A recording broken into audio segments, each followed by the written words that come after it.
오늘 이 아침 우리에게 복 주시리라 약속하신 주의 날, 주의 전에 나와 말씀 듣는 여러분에게 하늘의 신령한 복과 땅의 기름진 복을 받아 누리는 삶이 되시기를 주님의 이름으로 축복합니다. 우리 옆에 계신 분들과 축복하면서 인사합시다. 성도님 영육이 건강하세요. 뭐가 건강하세요? 영육이 건강하시기를 바랍니다. 이렇게 무더위 가운데 날씨가 오랜 시간 동안 더위가 지속되다 보니까 이 냉방으로 인해서 냉방병을 걸리는 사람들도 있고 탈진하는 분들도 있는 것을 보게 됩니다. 저희 집에도 지금 셋째가 아직 어리다 보니까 밤에 너무 덥다 보니까 한 번씩 에어컨을 돌리다 보니까 감기에 걸리게 되었어요. 이 겨울 감기보다 여름 감기가 훨씬 더 독하더라고요. 고열이 지속되고 이번 한 주 동안 아프다 보니까 나타나는 현상 하나가 무엇이냐면 저희 셋째가 정말 잘 먹거든요. 그렇게 잘 먹는 아이가 아프니까 병드니까 못 먹더라고요. 제가 그 모습을 지켜보면서 육도 아프면 섭취하지 못하는 것처럼 영도 병들어 있는 사람은 하나님의 말씀을 잘 섭취하지 못하는 것을 보게 됩니다. 여러분, 이 시간 여러분들의 영적으로 병든 사람이 없으시기를 소망합니다. 어떤 분들은 설교를 시작하기 전부터 눈을 감고 있는 분들도 있어요. 왜냐? 영원히 병들어 있으면 말씀이 들리기가 힘들어요. 제가 참 신기한 것은 지난주에도 제가 외부에 나아가서 말씀을 증거하고 왔는데 교회마다 있더라고요. 어떤 사람이 있냐면 은혜를 사모하는 사람이 있는가 하면 교회마다 조는 사람이 있더라고요. 어느 교회를 가나 마찬가지인 것 같아요. 똑같이 하나님의 말씀을 듣고 똑같은 상황에 있는데도 영적으로 건강한 사람이 있는가 하면 병든 사람도 있구나. 여러분, 오늘 이 아침 1시간 주의 말씀 듣고 돌아가는 시간, 병들어서 하나도 말씀 듣지 못하고 돌아가지 마시고 오늘 여러분들의 영혼이 잘 되어야 범사가 잘 될 줄 믿습니다. 말씀을 사모할 때에 그 말씀이 여러분들 가운데 힘이 되고 한 주를 살아갈 수 있는 은혜를 공급할 줄로 믿습니다. 그런 의미에서 다시 한번 우리 옆에 있는 분들 한번 손도 잡고 흔들어 주시면서 이렇게 축복합시다. 영적으로 건강하십시오. 여러분들 영적으로 건강해서 말씀이 들려지시고 믿음이 더해지시는 이 아침 되시기를 축복합니다. 저는 오늘 이 아침 예수님은 누구신가? 라는 말씀의 제목으로 함께 은혜를 나누고자 합니다. 많은 사람들이 신앙생활을 하면서도 정작 예수님이 어떤 분이신가에 대해서 제대로 알지 못한 채 신앙생활을 하고 있는 것들을 볼 때가 있습니다. 여러분, 오늘 우리가 예수를 믿는다는 것은 무엇이냐면 내가 믿는 그 믿음의 대상인 예수님이 어떠한 분이신가에 대해서 바로 아는 믿음 속에 우리가 신앙생활을 하는 자들이 되어야 할 줄로 믿습니다. 오늘 정말 우리의 인생 속에서 예수님이 어떤 분인가를 바르게 알고 예수님을 만나게 되는 순간 우리의 인생은 지금과는 비교할 수 없을 만큼의 놀라운 삶의 변화 가운데에 하나님이 주시는 은혜의 삶과 복 있는 인생을 누리게 될 줄로 믿습니다. 그래서 우리는 신앙생활하면서 그 어떤 것보다도 먼저 내가 믿고자 하는 그 예수님이 어떤 분이신가를 아는 일에 힘써야 합니다. 그래서 저는 몇 주 동안 여러분들과 함께 이 큰 주제를 가지고 함께 말씀을 통해 그 예수님을 알아가 보고자 합니다.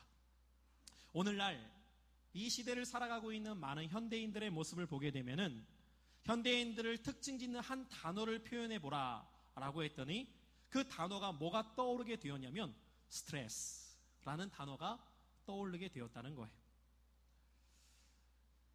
오늘날 이 현대를 살아가고 있는 수많은 사람들이 자신의 삶을 표현할 때에 가장 많이 떠오르는 단어 중에 하나가 스트레스라는 것입니다.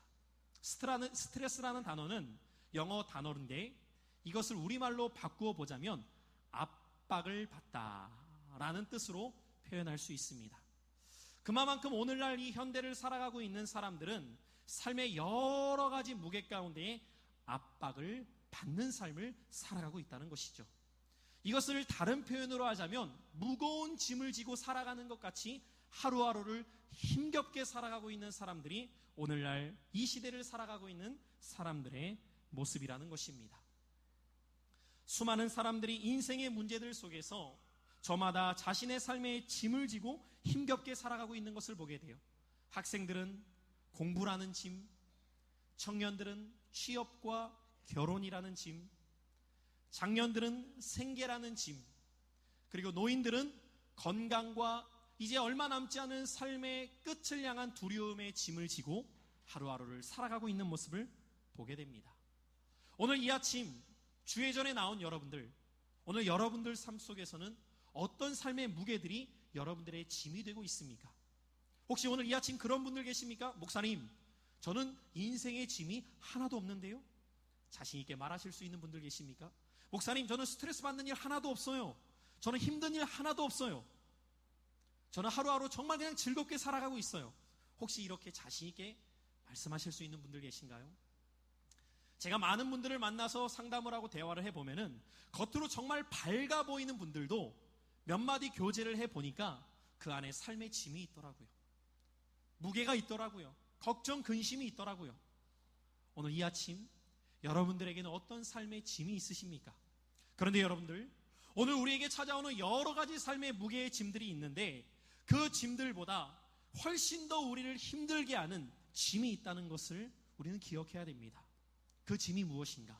성경은 그것을 바로 죄의 짐이라고 말씀하고 있습니다. 오늘 우리 모두가 다 피할 수 없는 짐, 그것은 바로 죄의 짐이 우리의 인생의 시작부터 우리에게 짊어지게 된 짐이라는 것을 말씀하고 있다는 거예요. 아니, 어찌 보면 우리의 삶에 주어진 모든 짐들은 그 짐을 우리에게 가져다 준 근원적인 문제의 짐이 있다는 거예요. 그것이 바로 죄의 짐이라는 것입니다. 성경의 창세기 1장을 보면은 하나님께서는 이 세상을 창조하신 다음에 마지막 6째 날 우리 사람을 창조하시고 뭐라고 말씀하셨냐면 보시기에 힘이 좋았다라고 기록하고 있습니다. 같이 한번 따라해 볼까요? 나를 보시기에 힘이 좋으셨습니다. 얼마나 좋으셨냐면 너무 기뻐서 기쁨을 이기지 못할 만큼 기뻐하셨다는 거예요. 그러면서 우리를 창조하신 하나님께서는 첫째 날부터 5째 날까지 모든 것을 누리도록 우리에게 말씀하신 다음에 이렇게 말씀하신 거예요. 우리를 창조하신 하나님께서는 이 모든 것을 누려라. 여러분, 본래 우리의 인생은 하나님이 우리에게 주신 선물과 같은 이 인생을 누리면서 살도록 우리를 이 땅 가운데에 창조하셨다는 거예요. 그런데 우리의 인생에 언제부터 짐이 시작되었는가? 언제부터 우리의 인생이 압박에 시달리게 되었는가를 보니까 성경은 그 원인을 죄가 이 세상에 들어왔기 때문이라고 말씀해주고 있습니다. 죄가 세상에 들어온 다음부터 이 죄의 짐으로 말미암아 우리 인생은 모든 문제가 시작되었고 그 문제로 말미암아 우울, 불안, 두려움, 빈곤, 연약, 상처, 아픔, 질병, 끊임없는 문제가 우리의 삶에 찾아오게 되었다고 가르쳐주고 있다는 거예요. 결국 이 죄의 짐을 해결하지 않고서는 우리의 삶에 찾아오는 끊임없는 인생의 문제의 짐 가운데 우리는 압박을 받으며 살아갈 수밖에 없는 존재가 되었다는 것입니다. 마치 이것은 무엇과 동일하냐면 수도꼭지에 물을 틀었을 때 그 물이 넘쳐서 흘러나올 때 아무리 물을 닦아도 근본적인 문제가 되는 수도꼭지를 잠그지 않으면 끊임없이 우리의 문제가 해결되지 않는 것처럼 오늘 우리의 삶에 찾아오는 수많은 문제들도 죄의 문제가 해결되지 않고서는 그 문제는 해결되는 것처럼 보여도 또 다른 문제가 우리에게 찾아올 수밖에 없다는 것이 성경이 우리에게 찾아주는 인생의 문제라는 것입니다. 더 중요한 것은 이 죄의 짐이라는 문제를 우리 스스로가 해결할 수 없다는 것이 우리의 인생에 찾아온 비극이라는 사실입니다. 결국 인생은 태어날 때부터 짐을 갖고 태어났고 그 짐을 평생을 지고 살아갈 수밖에 없는 우리의 인생은 압박에 시달릴 수밖에 없게 되었다는 것이죠. 이렇게 소망 없는 우리들, 우리의 인생 가운데에 이 짐의 무게에 시달려서 죽을 수밖에 없는 우리들에게 아무런 소망 없는 우리들에게 하나님께서는 소망 없는 우리들에게 소망을 주시기로 작정하셨다는 거예요. 오늘 그 소망이 무엇이었는가? 오늘 우리 함께 읽은 본문 말씀에 보면은 세례 요한은 예수님을 바라보면서 이렇게 고백하고 있습니다. 우리 한번 29절의 말씀을 다 같이 한 목소리를 읽어봅니다. 시작. 이튿날 요한이 예수께서 자기에게 나아오심을 보고 이르되 보라, 세상 죄를 지고 가는 하나님의 어린 양이로다. 할렐루야. 오늘 세례 요한이 그 예수님을 바라보면서 뭐라고 고백하고 있느냐? 보라. 오늘 보라는 것입니다. 무엇을 보라고 말씀하냐면 예수님을 보라는 거예요. 사랑하는 성도 여러분들, 오늘도 이 아침 우리가 주의 전에 나와서 바라봐야 될 대상은 목사가 아닌 오늘 믿음의 주요 온전케 하시는 이인 예수님을 바라보는 아침이 되어야 할 줄로 믿습니다. 오늘 우리의 육신의 눈으로는 보이지 않는다 할지라도 저 앞에 있는 십자가를 바라보면서 우리는 예수님을 볼 수 있어야 돼요. 그러면 예수님을 볼 때 우리는 무엇을 볼 수 있어야 되느냐? 요한은 그 예수님을 보라고 말하며 이렇게 계속해서 고백합니다. 보라, 그 예수님이 누구신가를. 그 예수님은 세상 죄를 지고 가는 하나님의 어린 양이로다. 예수님은 누구십니까? 오늘 세례 요한은 그 예수님을 향해서 이렇게 고백하고 있는 겁니다. 그 예수님은 세상에 있는 그 모든 죄를 짊어지고 가시는 하나님의 어린 양이로다. 사랑하는 성도 여러분들, 오늘도 우리의 인생 가운데에 태어날 때부터 이 죄의 짐을 지고 태어나서 압박에 시달리며 평생을 고통 가운데 살다가 죽을 수밖에 없었던 우리들에게 하나님께서 우리를 사랑하사 하나밖에 없는 그 예수님을 우리에게 보내주신 이유는 우리의 이 죄의 짐의 무게를 우리가 짊어지고 가는 것이 아니라 이 죄의 짐을 벗어 예수님께 드릴 수 있도록 예수님을 이 세상에 보내주신 줄로 믿습니다.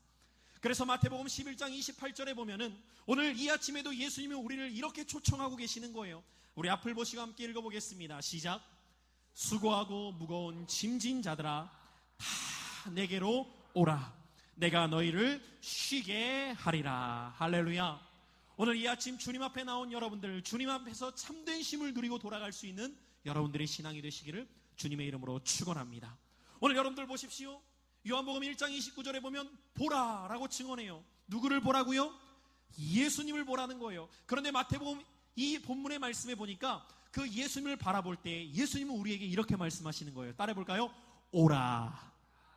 그 주님을 보기만 하지 말고 어떻게 하라는 거예요? 오라는 거예요. 왜 오라고 하는 걸까요? 와서 뭐 하라는 거예요? 일하라고요? 아니요. 와서 예수님 안에 참된 쉼을 누리라고 말씀해 주시는 거예요.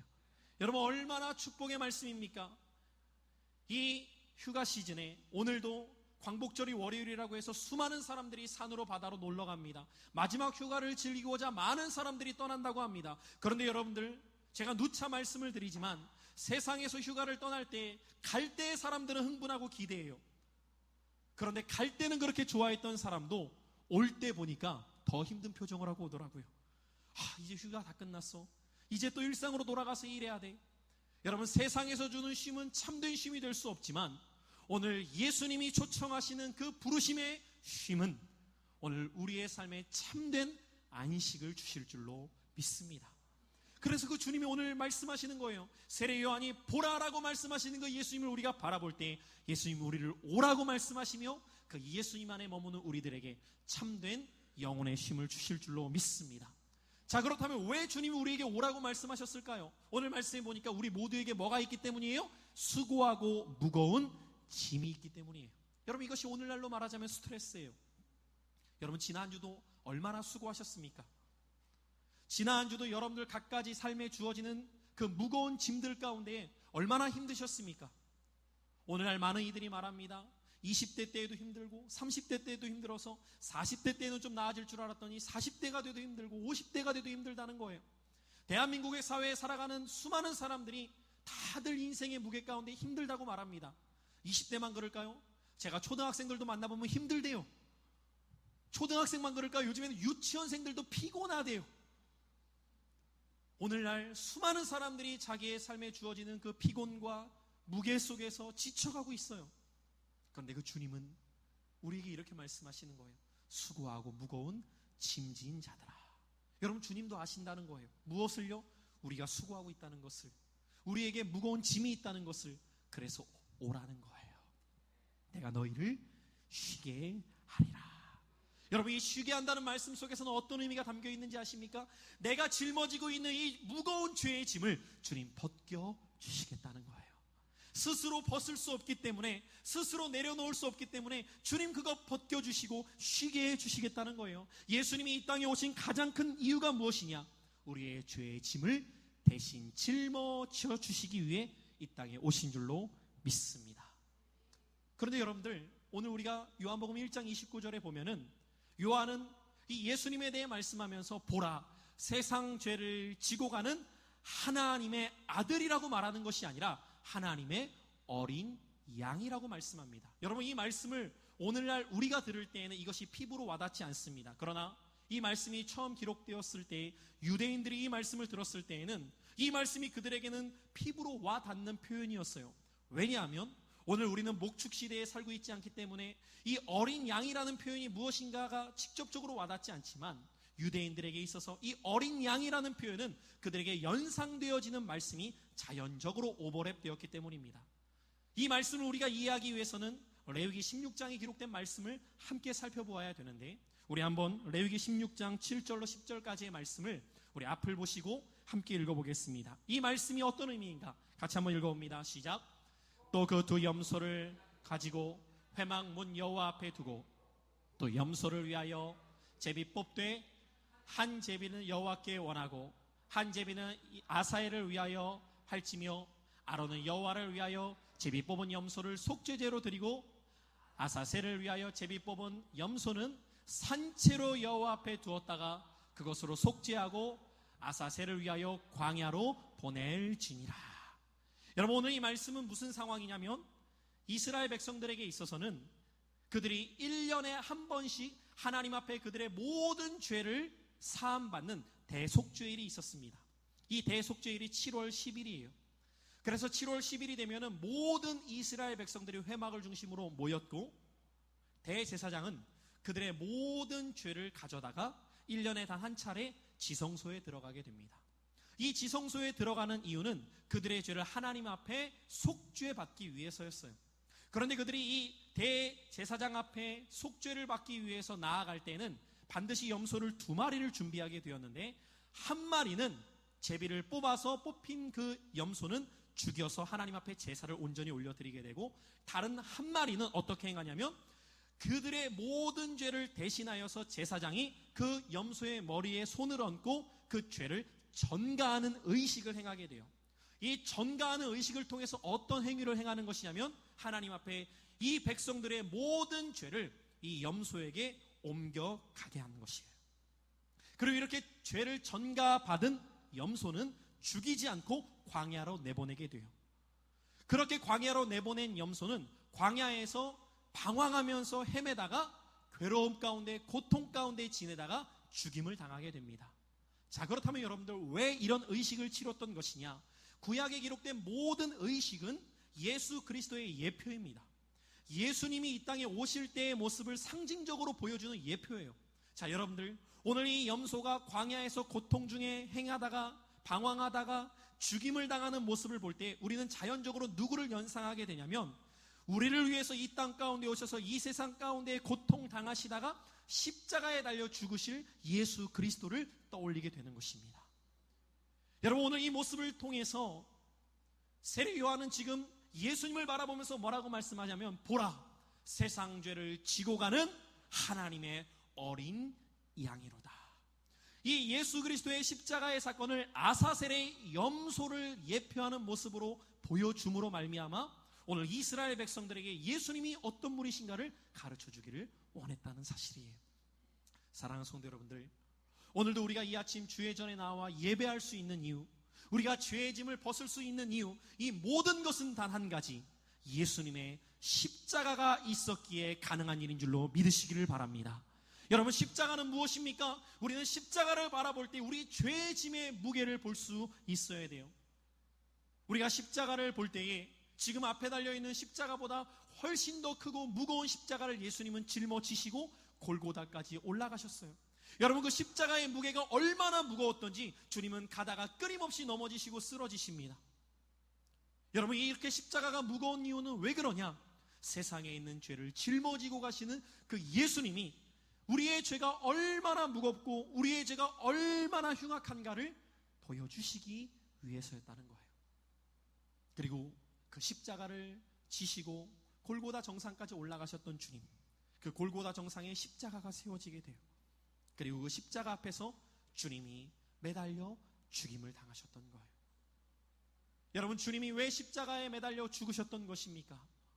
주님이 십자가에 달려 죽으신 이유에 대해서 오늘 마태복음 말씀은 우리에게 이렇게 증언하고 있어요. 우리 같이 마태복음 8장 17절 말씀입니다. 함께 앞을 보시고 읽어봅니다. 시작. 우리의 연약한 것을 친히 담당하시고 병을 짊어지셨도다함을 이루려 하심이더라. 그렇습니다, 여러분. 예수님께서 십자가를 짊어지신 이유는 바로 나와 여러분들의 연약함을 대신 담당하시기 위해 그 십자가를 지시고 올라가심으로 말미암아 그 십자가에 매달리신 거예요. 그리고 그 십자가에 매달리신 주님께서는 머리에 가시관을 쓰시고 양손과 양발에 대못을 박히시고 옆구리에 창을 찔리심으로 모든 피를 흘려주셨어요. 왜 그분이 그런 고통을 당하셔야 했습니까? 계속되어지는 이사야서 53장 4절 이하의 말씀이에요. 우리 한번 같이 읽어보겠습니다. 시작. 그는 실로 우리의 질고를 지고 우리의 슬픔을 당하였거늘 우리는 생각하기를 그는 징벌을 받아 하나님께 맞으며 고난을 당한다 하였도다. 그러나 그가 찔림은 우리의 허물 때문이요 그가 상함은 우리의 죄악 때문이라.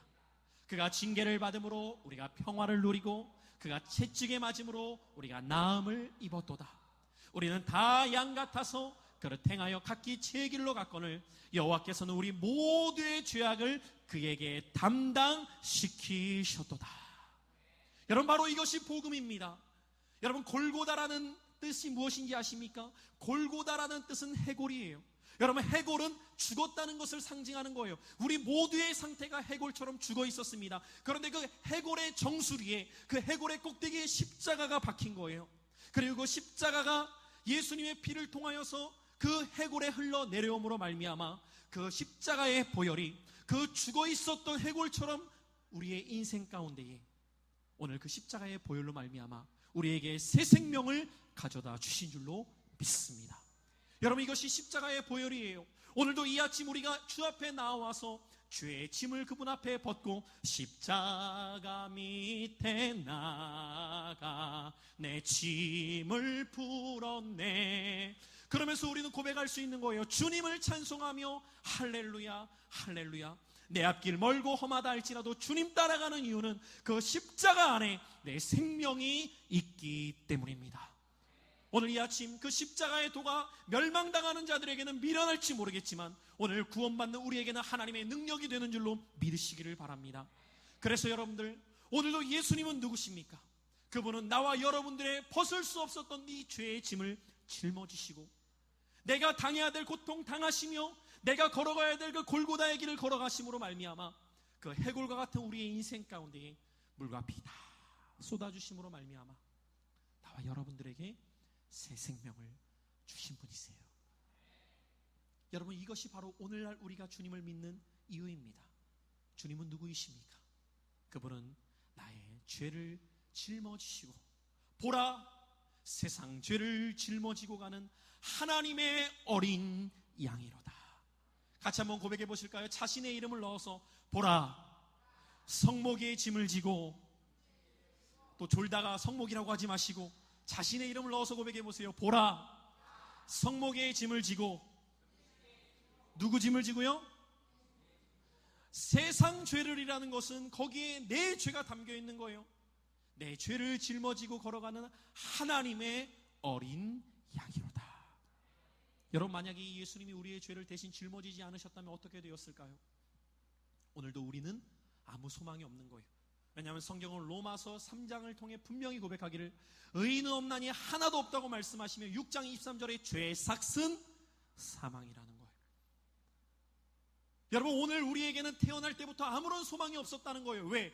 이미 죄 가운데 죄의 짐을 짊어지고 태어난 우리들에게 주어진 결론은 사망이기 때문에. 그러나 죽음이 끝이냐? 끝이 아니라는 거예요. 히브리서 9장 27절에 보니까 한 번 죽는 것은 사람에게 정해진 것이요, 정하셨다는 거예요. 여러분, 이 자리에 있는 어린아이를 비롯한 유아실에 있는 갓난아이를 비롯한 오늘 이곳에 있는 어르신들에 해당되기까지 우리에게 피할 수 없는 운명이 있어요. 그것은 죽음의 문제를 그 누구도 피할 수 없다는 거예요. 그러나 놀라운 것은 이 죽음의 문제를 피할 수 없음에도 불구하고 단 한 번도 이 죽음의 문제를 진지하게 생각해보지 못한 채 인생을 살아가는 수많은 사람들이 우리에게 놓여 있다는 거예요. 여러분 놀랍지 않으십니까? 자기의 인생 대학 하나 들어가기 위해서, 자기의 인생 취업 하나를 위해서, 결혼을 위해서는 그렇게 고민하는데 내 인생에 피할 수 없는 죽음의 문제를 놓고서는 단 한 번도 진지하게 고민하지 않고 단 한 번도 십자가에 부딪혀보지 않은 채 그냥 그렇게 교회의 문턱만 밟고 오가는 사람들이 얼마나 많은지 모른다는 거예요. 여러분 잊지 마십시오. 오늘 여러분들이 교회를 다닌다고 해서 내가 저절로 구원받고 저절로 영생을 얻는 게 아니라는 거예요. 오늘 여러분들이 주의 전까지 나왔을 때에 이 주 앞에 나온 여러분들이 십자가를 경험하며 예수님을 만나게 될 때 여러분들 안에 소망이 있고 영생이 주어질 줄로 믿습니다. 오늘 이 아침에도 그 십자가의 부활의 능력이 여러분들 가운데에 경험되어지는 은혜가 되시기를 축복합니다. 볼지어다 내가 오늘 이 아침에도 문 밖에 서서 너의 마음을 두드리고 있단다. 누구든지 문을 열고 나를 영접하면 내가 그에게로 들어가서 그로 더불어 먹고 그는 나와 더불어 먹으리라. 여러분 오늘 이 아침에도 주님 영접하고 계십니까? 오늘 이 시간도 여러분들의 마음의 문을 열어놓고 계십니까? 주 예수 내 마음에 들어와 계신 후 변하여 새 사람 되고. 여러분 예수님 정말 내 인생에 들어오면 변하여 새 사람 될 수 있는 거예요. 누구든지 그리스도 안에 있으면 새로운 피조물이라. New creation. 완전히 새로운 사람이 되었다는 거예요. 이전 것은 지나갔으니 pass over. 완전히 지나가 버렸다는 거예요. 보라 새 것이 되었도다. 여러분 예수 믿는데 왜 내가 변하지 않을까요? 예수님이 내 안에 들어오지 못한 거예요. 진짜 예수님 내 안에 들어오면 이전 것은 지나가고 새 삶을 살아가게 되는 거예요. 속된 것은 버리고 거룩한 삶을 추구하는 거예요. 주일은 무엇입니까? 주일은 내 날이 아닙니다. 주님, the Lord's Day. 주님, 이 날은 나를 구원하신 주님을 위해서 내가 살아가는 날임을 고백합니다. 그러면 정말 예수님을 영접했는데 어떻게 주일을 지키지 않을 수 있겠어요? 이 날은 내 날이 아닌데요. 주님, 나를 위해서 당신의 생명을 주신 이 날, 나를 위해서 부활하신 이 날, 나는 주 앞에 나아가 내 마음을 드리고 내 정성을 드리고 내 예물을 드리고 내 몸을 드리며 오직 주께만 영광을 올려드립니다. 다시 한번 묻습니다. 여러분 예수님은 누구십니까? 그분은 내 죄를 짊어지고 세상 죄를 짊어지고 가는 하나님의 어린 양이십니다. 우리가 이 주님을 믿는 거예요. 그리고 이 주님을 믿는 자에게 주님은 더 이상 그 죄의 짐에 눌리는 인생이 아니라 주님 안에 누리는 참된 평안을 허락하시는 줄로 믿습니다. 그래서 우리는 찬송가 407장 87장에 보면 이렇게 1절이 고백해요. 죄짐 맡은 우리 구주 어찌 좋은 친구인지 걱정 근심 무거운 짐 우리 주께 맡기세. 같이 한번 고백해 볼까요? 죄짐 맡은 우리 구주 어찌 좋은 친구인지 걱정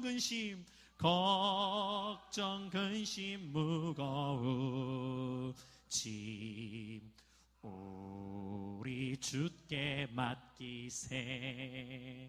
그렇게 맡기실 분들만 아멘.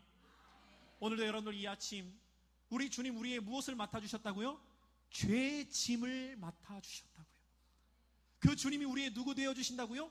좋은 친구 되어주신대요. 여러분 얼마나 좋아요. 그 주님이 우리의 좋은 친구 되어주신대요. 그러면서 이렇게 말씀하시는 거예요. 사랑하는 아무개야, 지난 한 주도 얼마나 힘들었니? 걱정 얼마나 많았니? 근심 얼마나 많았니? 그 걱정 근심 내게 맡겨. 내게 맡겨. 내가 너의 그 모든 짐을 대신 짊어져 줄게. 오늘 이 아침 혹시 질병의 문제를 갖고 주님 앞에 나온 자들이 있습니까? 여러분 병의 근원도 죄에서부터 시작된 거예요. 오늘 여러분들의 그 질병을 주님께 맡기고 돌아가시기를 바라요. 짊어지고 왔다가 또 짊어지고 가시려고요? 여러분 그거 있어봐야 좋을 거 하나 없어요. 여러분들의 질병도 주께 맡기시길 바라요. 여러분들의 염려 오늘 갖고 주 앞에 나온 분들 계세요? 이 아침 염려를 주께 맡기고 돌아가시기를 바라요. 시편 55편 22절에 보니까 내 모든 짐을 주님 앞에 맡기라고 말씀하세요. 베드로전서 5장 7절에 보니까 너의 염려를 주께 맡기라고 말씀하세요. 잠언서 16장 3절에 보니까 너의 행사를 주께 맡기래요. 오늘 우리의 모든 것 주님 앞에 맡기면 그 주님 우리의 좋은 친구 되사 그 맡긴 것 대신 짊어져 주시고 우리와 투게더 함께 저 천성을 향해 가는 동안에 우리와 동행하시며 우리의 인도자 되어 주실 줄로 믿습니다.